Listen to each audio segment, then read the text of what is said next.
فطيرة الكريب. هنعمل فطيرة من الكريب حلوة جدا وبحشو في منتهى الجمال، جوسي كده وبتبقى طبقات، والجبن بتبقى سايحة، حاجة حلوة جدا. عندي عشان اعمل عجينة الكريب 3 كوبايات من الدقيق وقدهم مية ورشة من الملح، والكوباية اللي استخدمتها في معيار الدقيق هي اللي انا استخدمتها في معيار المية. هخلط كويس لحد ما يبقى عندي بالخليط ده، وممكن تصفيه عشان تتأكدي ان هو مفيهوش اي تكتلات، وممكن تستخدمي الخلاط بدل الكبة. عندي هنا المقلاية دهنتها دهنة من الزيت بسيطة جدا، وهبدأ أحط حبة من عجينة الكريب ووزعهم بالشكل ده، واستنى ان هي اول ما تبدأ تاخد لون او تستوى من الجنب ده، اقوم قلبها على طول على الجنب التاني، وما حاولش ان انا اقلبها قبل ما تستوي لان هتكون لازقة معايا. هنا خلاص اول كريباية خلصت معايا، هكرر نفس العملية تاني، دهنة زيت بسيطة وحبة من عجينة الكريب، وهوزعهم في المقلاية بالشكل ده، واستنى اول ما الجوانب تبدأ تنشف ويظهر عليها التسوية، هقوم قلباها على الجنب التاني عشان تبقى معايا بالشكل ده. هخلص كل الكمية اللي معايا لحد ما اخلص العجينة كلها.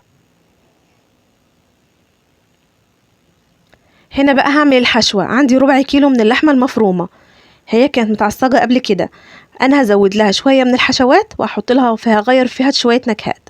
حطيت لها كمية برضو كبيرة من البصل، تقريبا برضو ربع كيلو، وفلفلاية صغيرة متقطعة، فلفلاية خضراء او اي لون متقطعة مكعبات صغيرة، وعندي زيتون. هقلب كل ده كويس جدا مع بعض، ورشة من الجبن المتوفرة عندك استخدميها، دي كانت جبنة رومي. هقلب كويس جدا مع بعض، وهبدأ ان انا اتبل اللحمة، ملح وبابريكا وبهارات لحمة وفلفل اسود ورشة بسيطة جدا من الكمون، وهقلب كل ده كويس جدا مع بعض، وكده الحشوة بقت جاهزة معايا. هعمل بقى البشاميل، بس هعمله على البارد. 4 معالق كبار من الدقيق على رتل من اللبن، هقلبهم كويس جدا واللبن بدرجة حرارة المطبخ، واول ما الدقيق يختفي هبدأ ان انا اشغل النار على اللبن، احط معلقتين كبار من السمنة، واقلب كل ده كويس مع بعضه لحد ما يبقى له سمك، رشة من الفلفل الاسود ورشة من الملح ومكعب مرق. هقلب كل ده مع بعض كويس جدا لحد ما سمك البشاميل يبقى معايا بالشكل ده. انا عايزاه كده قوامه تقيل، ما يبقاش كريمي، لا يكون قوامه تقيل شوية. هجيب الصينية اللي انا هشغل فيها، هدهنها القاع بتاع الصينية بالبشاميل، واحط طبقة من او وحداية من الكريب، وحبة من الحشوة اللي احنا عملناها، وحبة من البشاميل، واحط تاني كريب وبشاميل وحشوة من اللحمة المفرومة، وطبعا تقدري تستخدمي اي حشوة تاني انت تحبيها. وهكرر نفس الموضوع تاني لحد ما اخلص كمية الكريب كلها اللي عندي.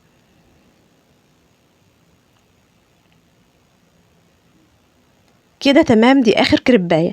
هجيب بقى كمية البشاميل كلها، وهعامل الكريب ده معاملة التورتة، هدهنها بقى من الجناب وهدهنها من الوش، مش هسيب حتة ما فيهاش كريب، هدهنها من كل الجوانب. كده تمام.